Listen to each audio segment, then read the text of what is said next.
You know nothing, Jon Snow. Just go back, bitch. Got a theory, could be funny. You never say thank you. That's what the money is for. C'est bon, Loulou? The danger. I am the one who knocks. I think that I may be the voice of my generation.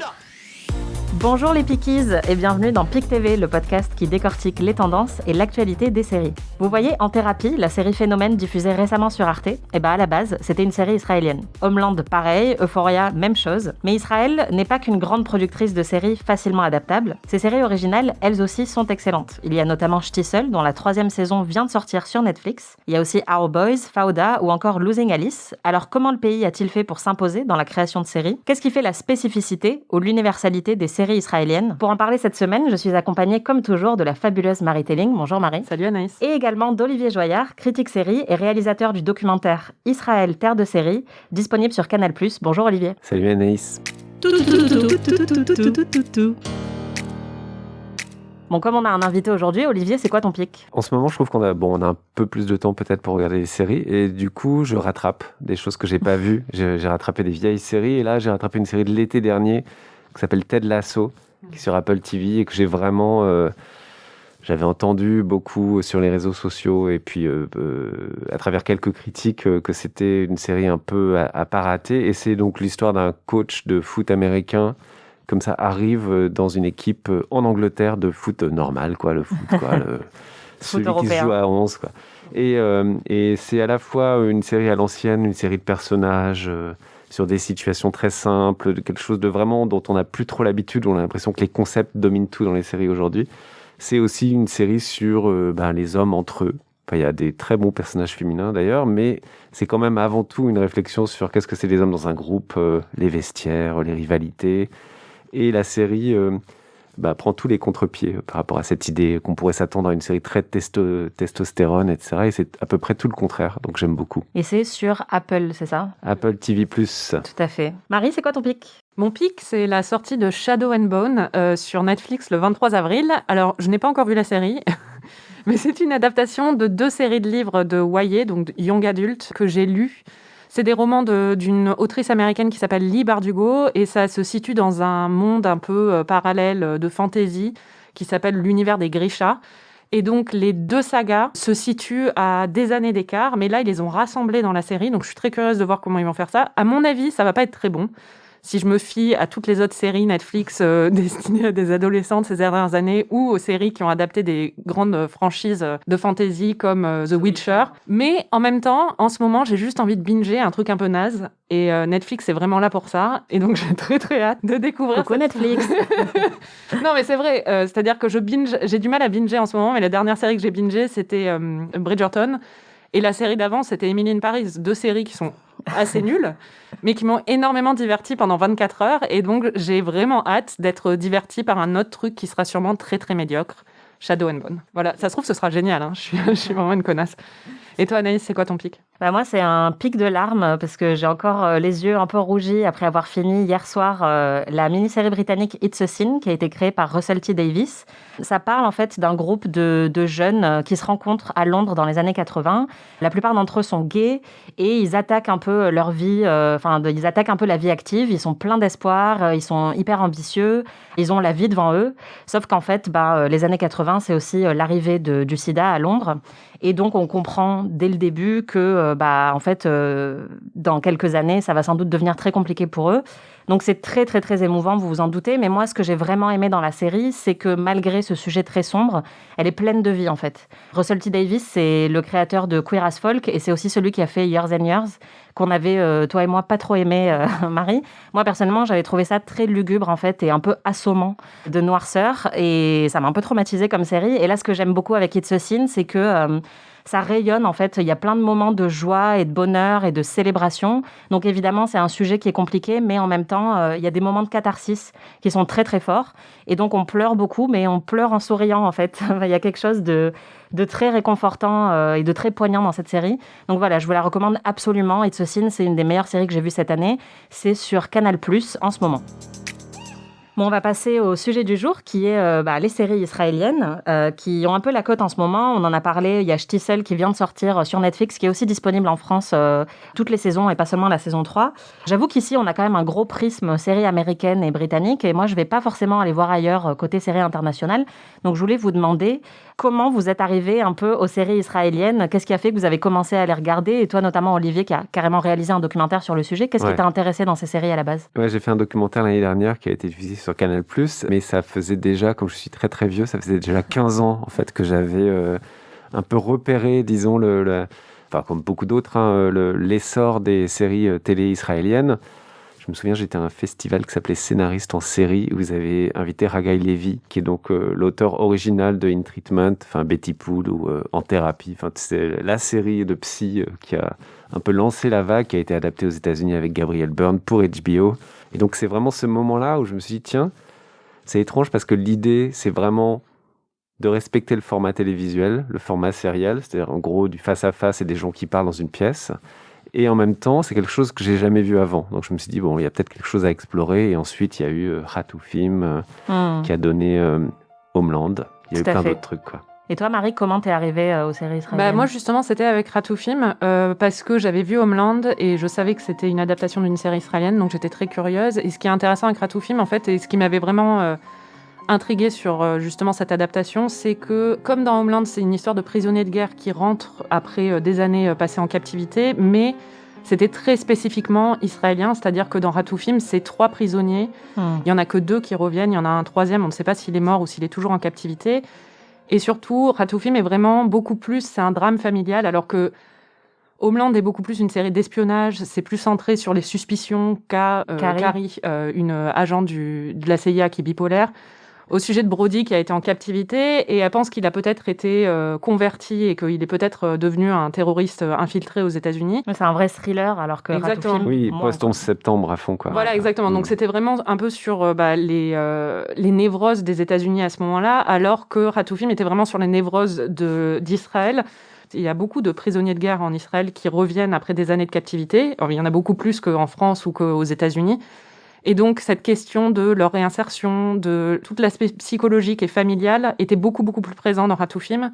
Et j'avais trouvé ça assez fascinant. J'avais découvert après Betty Pool, à cause d'In Treatment aussi, à cause de l'adaptation. Et donc, j'avais été assez captivée par les 2 séries et très impressionnée qu'un pays aussi petit et avec pas autant de moyens que Hollywood ou même que les séries françaises puisse produire des productions de qualité aussi remarquables. Bah ouais, en fait, c'est ça qui est assez impressionnant, c'est que Israël, c'est un pays qui est assez jeune et qui a une culture télé qui est très récente.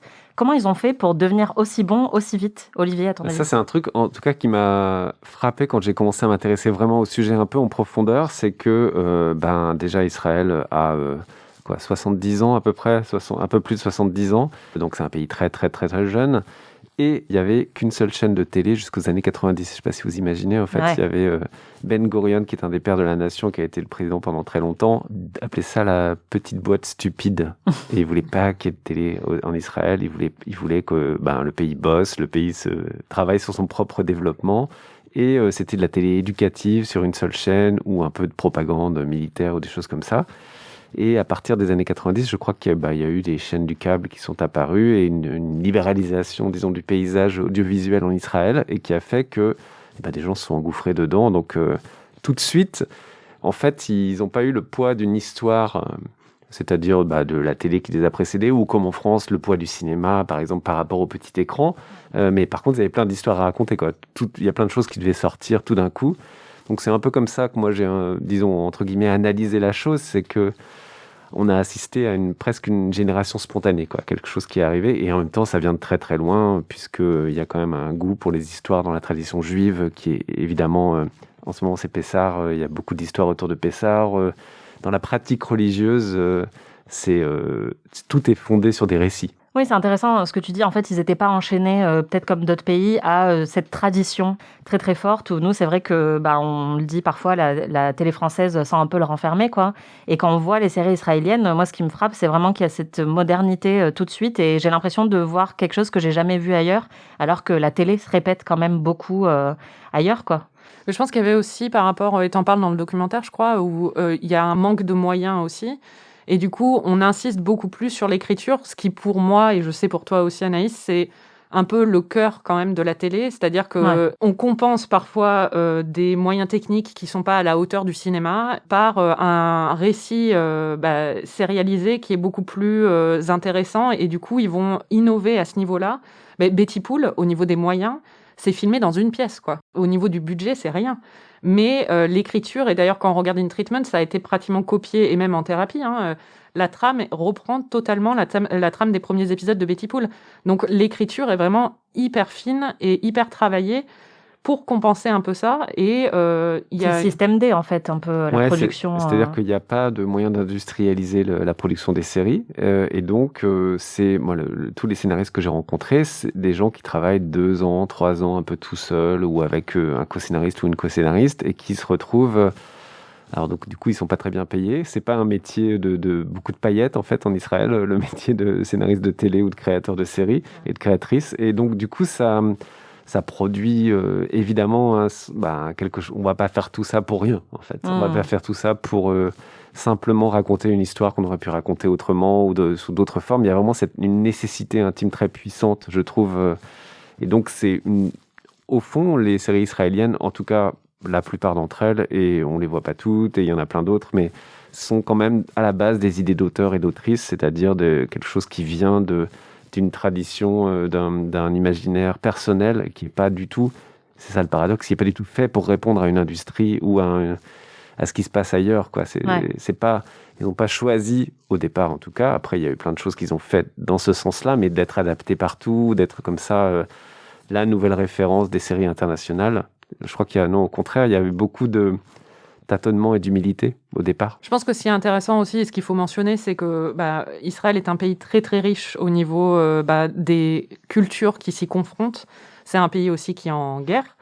Donc il y a énormément de thèmes qui peuvent être abordés à travers les séries. C'est très riche au niveau narratif et au niveau thématique. Et forcément, ça a nourri aussi cette culture du récit dans les séries, qui fait qu'ils ont des séries très riche et très intéressante, plus naturellement peut-être qu'en France.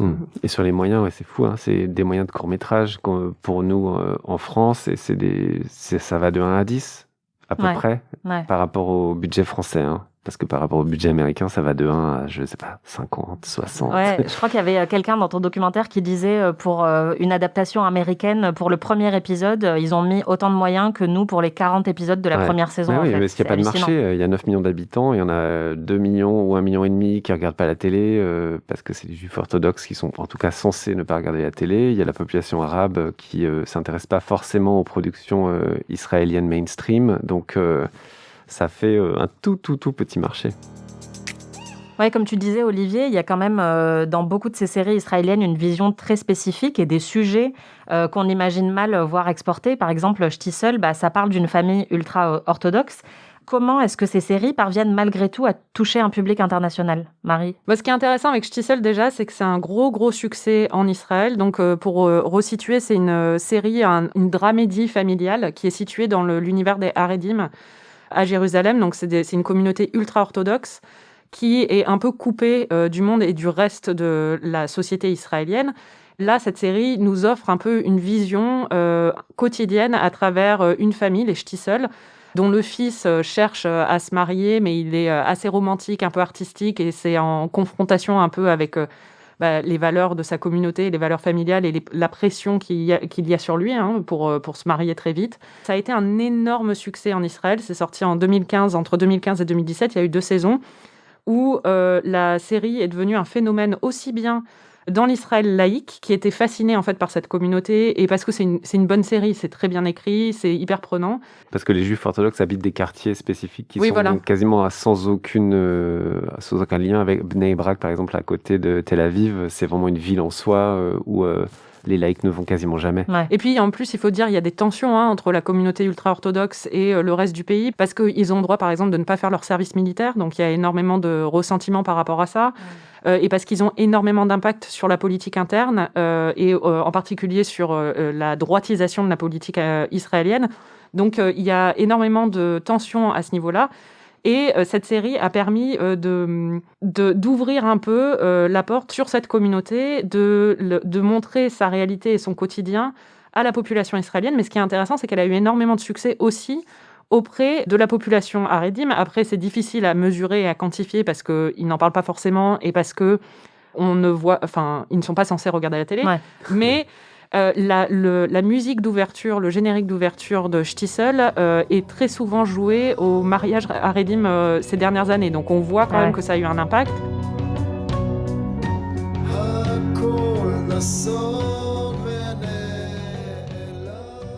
Et c'est devenu très populaire aux États-Unis avec l'arrivée de la série en 2018 sur Netflix.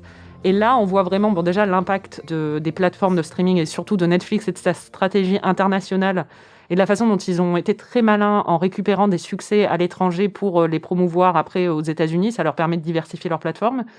En plus, aux États-Unis, il y a aussi ces questions de... c'est aussi des communautés qui existent aux États-Unis et c'est aussi des communautés qui fascinent. Et par exemple, dans la communauté juive américaine, la série a été un énorme carton. Si on regarde les médias juifs américains comme Tablet, par exemple, ils ont couvert Shtisel du début à la fin. Et là, le succès international de la série a fait que Netflix elle-même a décidé de produire une 3e saison qui vient juste de sortir. Et il y en aura sûrement une 4e parce que le succet est immense. Oui, parce qu'il s'est passé beaucoup de temps entre la 2e et la 3e. Parce qu'ils écrivent... encore une fois, c'est pas industrialisé. Et il y a eu... en tout cas, dans la diaspora juive new-yorkaise et aux États-Unis, ça a été énorme, vraiment. Et du coup, maintenant, ça c'est parti. Moi, je l'ai eu sur ma page d'accueil Netflix, là, Shtisel saison 3, il y a quelques jours. Donc, ça a vraiment passé au-delà de la communauté juive, je pense vraiment, parce que au fond, c'est, comme le disait Marie, c'est plus une série familiale qu'une série vraiment sur la religion. Il y a très peu de choses sur l'apprentissage des textes ou vraiment la ferveur religieuse dans la série. C'est pas vraiment le sujet, quoi. C'est plutôt les interactions personnelles, intimes, et ces trucs très très drôles où dans le premier épisode où la grand-mère... Elle se met à regarder la télé. Ouais, elle est en maison de retraite et il y a une télé qui arrive, une vieille télé à l'ancienne, comme ça, et son fils la regarde comme si elle avait commis un crime. Ouais. Et elle a regardé Les Feux de l'amour, je crois.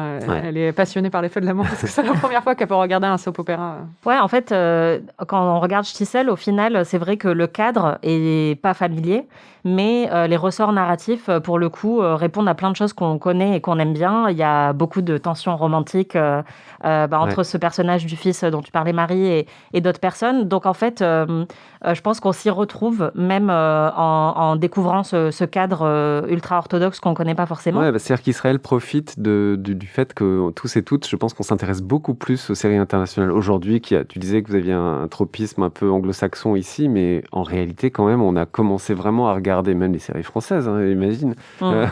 Tu vois, on commence à quand même regarder Il y a une série turque en ce moment qui cartonne sur Netflix. Il y a beaucoup plus, je trouve, de diversité. Et Israël a à la fois peut-être provoqué ça en produisant tellement de séries qui ont été vues et en profite aujourd'hui. Je voulais juste dire par rapport à Shtisel aussi au cadre ultra-orthodoxe, ça permet d'avoir les restrictions et la structure religieuse permet justement d'avoir des impossibilités dans les histoires d'amour, ce qui crée beaucoup de tensions scénaristiques, ce qui marche hyper bien et ce qui fait appel, comme tu dis, à des ressorts scénaristiques qu'on connaît mais qui fonctionnent bien dans ce cadre-là parce qu'ils viennent naturellement en fait. Justement, le fait que Shtisel soit diffusé directement sur Netflix et que ça ait du succès à l'international, j'ai l'impression que ça aussi, c'est quelque chose qu'on voit de plus en plus, où on a eu beaucoup d'adaptations comme Homeland, Euphoria et tout. Et maintenant, on voit aussi Shtisel, on a eu Our-Boys, on a eu Losing Alice sur Apple TV récemment, qui sont des séries israéliennes qui sont diffusées en VO sur nos plateformes. Est-ce qu'il y a une mainstreamisation des séries israéliennes, c'est-à-dire qu'on a moins tendance à les adapter et plus à les diffuser telles quelles aujourd'hui ? Je pense que c'est assez juste parce que on le constate, c'est-à-dire que on a vu pendant très longtemps, à part Ratoufim qui a été diffusé dès, je crois, 2010 ou 2012 peut-être sur Arte, enfin quand même après la diffusion de Homeland. Oui, et puis c'était un public assez niche. Enfin, moi, je connaissais pas beaucoup de gens autour de moi qui avaient regardé Ratoufim sur Arte. Certes, mais c'était quand même en prime time sur Arte, donc il y avait quand même un minimum. Arte n'était pas ce qu'elle est aujourd'hui, où il y a facilement plus d'1 million de personnes qui regardent les programmes en prime time, enfin en thérapie. C'est quand même assez fou. J'espère que ça a donné envie aux gens de revenir sur les originaux. Effectivement, au début, il y a quand même une sorte de génie du concept en Israël. C'est la vraie Startup Nation, d'un certain point de vue. Il y a beaucoup de startups en Israël et il y a beaucoup d'idées comme ça qu'on essaye de faire fructifier. C'est quand même quelque chose qui est ancré dans la culture plutôt business en Israël, mais qui concerne aussi les créateurs et les créatrices finalement, parce que tout de suite, quand ils ont vu qu'il y avait des succès, notamment avec In Treatment, il y a beaucoup de... Ils ont resserré leurs liens avec Hollywood, ils ont travaillé pour ça, en fait, pour ces adaptations. Et ils se sont rendus compte, je pense, au bout d'un moment, que ça pouvait être un petit peu un problème. C'est-à-dire que si on se retrouve à n'être connu que pour les adaptations, dont certaines fonctionnent, mais d'autres pas du tout, on perd son identité, forcément. Donc je pense qu'il y a eu une sorte de recentrage qui est dû aussi au fait que les séries israéliennes ont pris confiance en elles. Et aujourd'hui, oui, il y en a plein. Il y a Téhéran, par exemple, qui est sur Apple TV+. Il y en a beaucoup. Et ce qui est intéressant, je pense, c'est que aussi du côté des audiences et du public, surtout du côté du public américain, avant, si on collait une série étrangère à un public américain avec des sous-titres, ils étaient en PLS. Alors que maintenant, je vois énormément... Bon, déjà, Netflix a été très malin parce qu'ils ont doublé les séries, ce qui est un truc que nous, on fait depuis des années. Mais sur Netflix, en fait, on peut regarder Shtisel en anglais. Sur Apple TV+, on peut regarder Losing Alice en anglais. D'ailleurs, c'est par défaut, au début, elle est en anglais. Ils se sont adaptés au public et ils ont pu atteindre un public beaucoup plus large aux États-Unis. Et je pense que le succès aux États-Unis fait qu'après, ça arrive chez nous aussi, en fait. Parce qu'on est toujours très influencé par l'Amérique. Ouais, Netflix a beaucoup contribué au fait qu'on soit de plus en plus habitué à voir des séries dans une autre langue. Enfin, moi, je pense que nous, on était toujours habitués, quoi. Mais, mais c'est vrai qu'aujourd'hui, avec, tu vois, Elite... Moi, je regardais que des séries américaines il y a 15 ans. Enfin, j'exagère un peu, mais j'étais quand même très, mais c'était des séries en anglais, déjà. Oui. Sous-titrées, quoi. Oui, mais c'est vrai qu'aujourd'hui, on va regarder des séries portugaises, espagnoles, allemandes avec beaucoup plus de facilité. Et on voit des séries comme Dark parcourir le monde. Et c'est vrai que ça, c'était pas le cas avant.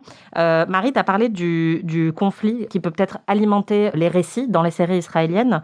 Il y a une situation politique qui est tendue en Israël. Est-ce que c'est quelque chose qui se ressent directement dans certaines des productions ? Ah bah oui, il y en a énormément qui abordent ce sujet. Enfin, ce serait bizarre si c'était pas le cas quand même. On pense à, il y a Hatoufim dont on a parlé tout à l'heure, qui donc parle de prisonniers de guerre. Il y a Fauda qui parle d'agents de la sécurité intérieure qui s'infiltrent en fait du côté palestinien. Donc c'est un truc un peu très macho et un peu sur le modèle 24 heures chrono. Ouais, c'est ça.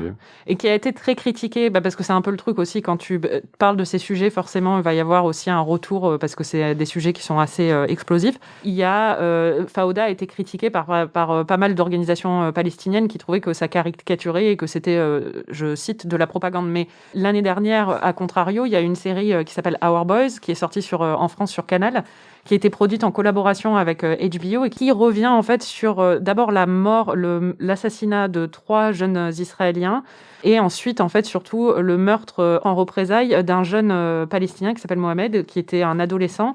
C'est un fait divers qui avait énormément marqué la région et qui avait entraîné un conflit à Gaza. La série revient dessus et elle a été très critiquée pour le coup en Israël par la droite, l'ultra-droite israélienne et par Benjamin Netanyahou qui a reproché à la série de s'intéresser plus au meurtre du jeune Palestinien qu'au meurtre des 3 Israéliens qui avaient été tués auparavant. Ouais, c'est hyper intéressant en fait cette comparaison entre Fauda et Our Boys parce que c'est les deux côtés de deux pièces d'une même médaille. Enfin, il y a quelque chose qui s'est joué. Fauda, donc c'est effectivement une série d'actions avant tout, qui a été critiquée non seulement dans les territoires palestiniens, mais aussi en Israël, un peu partout dans le monde arabe aussi. Et en même temps, beaucoup de gens la regardent parce que finalement, c'est quand même une représentation qui existe, mais les Palestiniens n'existent qu'à travers des familles de terroristes. Donc, on ne peut pas dire que ce soit une série extrêmement égalitaire dans le traitement et dans les représentations. Il y a ce qu'on appelle l'Israeli gaze, c'est un peu comme le male gaze. C'est une vision, disons, israélienne des choses et de la politique qui peut se jouer dans Fauda et qui est contredite, je trouve, de manière assez magistrale avec Our Boys, qui est donc, comme l'a dit Marie, une coproduction. C'est-à-dire qu'en gros, jamais en Israël seulement, ça aurait été possible. C'est-à-dire que HBO a mis de l'argent et c'est une série qui a une histoire vraiment très intéressante. On ne va pas passer 2 heures dessus, mais elle a été, au début, c'était l'idée de Haggai Levi et Joseph Sédar. Et au bout d'un moment, ils se sont dit, mais en fait, on ne peut pas faire ça tous les deux. On est juifs, il faut un arabe avec nous, un musulman, quelqu'un qui connaît la réalité palestinienne. Et ils sont allés chercher Taoufik Abou Wael, qui est un arabe israélien et qui se définit, lui, comme un palestinien, mais il n'habite pas dans les territoires. C'est pour ça que je dis qu'il est un arabe israélien. Et en fait, ils ont fait ça à 3. Et la question du point de vue, elle est hyper forte dans cette série. Moi, je recommande vraiment, c'est un de mes chocs de ces dernières années, parce que ça va au-delà de juste humaniser l'ennemi, quoi. Il y a quelque chose d'extrêmement complexe et d'extrêmement fort sur la façon dont, à la fois, on montre les réactions d'Israël par rapport à ses représailles, et donc rechercher les responsables. Et puis ça dit quelque chose sur Israël, puisque les responsables du meurtre de ce jeune Palestinien sont des juifs orthodoxes. Et donc ça met en lumière une dynamique en fait et la violence de la société israélienne, et aussi la façon dont on peut trouver des solutions politiques, juridiques. Enfin, il y a quelque chose de très... C'est un peu une série totale, quoi, Our Boys. Ouais, ça prend le pouls d'un pays et d'une époque. Ce qui est intéressant, c'est qu'au moment de la sortie aux États-Unis, les créateurs avaient été interviewés ensemble et on leur a demandé comment ça s'était passé au niveau de la collaboration. Et ils ont été assez honnêtes sur le fait qu'il y avait eu des tensions et que même entre les acteurs palestiniens et les acteurs israéliens, il y avait eu des tensions, mais qu'ils se sont nourris justement de ça pour la série. Quelle est la place justement des créateurs palestiniens, puisqu'on parle beaucoup de séries israéliennes, mais est-ce que les créateurs palestiniens ont une place dans cette industrie-là ? Non, ils n'ont pas de place. D'accord. C'est-à-dire que c'est les Arabes israéliens qui ont une place. C'est-à-dire que des personnes qui habitent dans les territoires palestiniens, moi, j'en connais pas qui travaillent dans l'industrie en Israël. Il y a 2 créateurs arabes israéliens, notamment un qui s'appelle Sayed Kashua, qui a fait Arab Labor, qui a été une sitcom, une comédie, disons, qui a eu beaucoup de succès en Israël au début des années 2010. Et puis il y a Taoufik Abou Wael qui a collaboré à Our Boys. Il y en a sans doute plusieurs autres, mais ce sont donc des Arabes israéliens. Ils représentent à peu près, je crois, 20% de la population. Il y a 75% de juifs et plus de 20% de musulmans en Israël. On l'oublie parfois et c'est souvent... peu connu, mais c'est un pays divers dans sa culture. Et donc, c'est à ces gens-là qu'on fait un peu plus de place aujourd'hui et qui prennent un peu plus de place et la parole, mais ça reste encore extrêmement inégalitaire. Il y avait Elia Suleiman, par exemple, aussi, qui est un grand réalisateur palestinien, mais qui en réalité est un arabe israélien. Donc, venu des territoires et des territoires palestiniens. Il n'y a pas de représentation pour l'instant. Non, il y a quelque chose qui se bloque. Au-delà de la question des Palestiniens, est-ce qu'il y a d'autres minorités qui s'expriment à travers les séries israéliennes ? De plus en plus, c'est un peu le mouvement qu'il y a eu ces dernières années.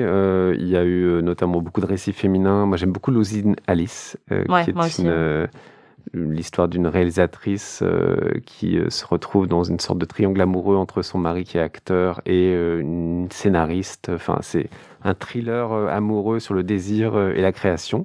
Même thriller érotique, carrément, moi, je trouve. Il y a un épisode notamment qui est assez fort là-dessus, mais pas dans le mode années 80, quoi. C'est pas Adrian Lyne, c'est plutôt...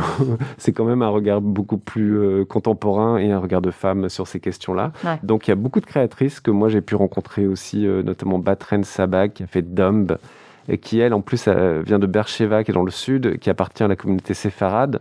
Il y a quand même, entre les Ashkénazes et séfarades en Israël, là aussi des tensions au sens où longtemps les Ashkénazes ont représenté la majorité culturelle en Israël. Ils ont eu le pouvoir en fait symbolique sur la culture et de plus en plus ces voix-là s'expriment aussi.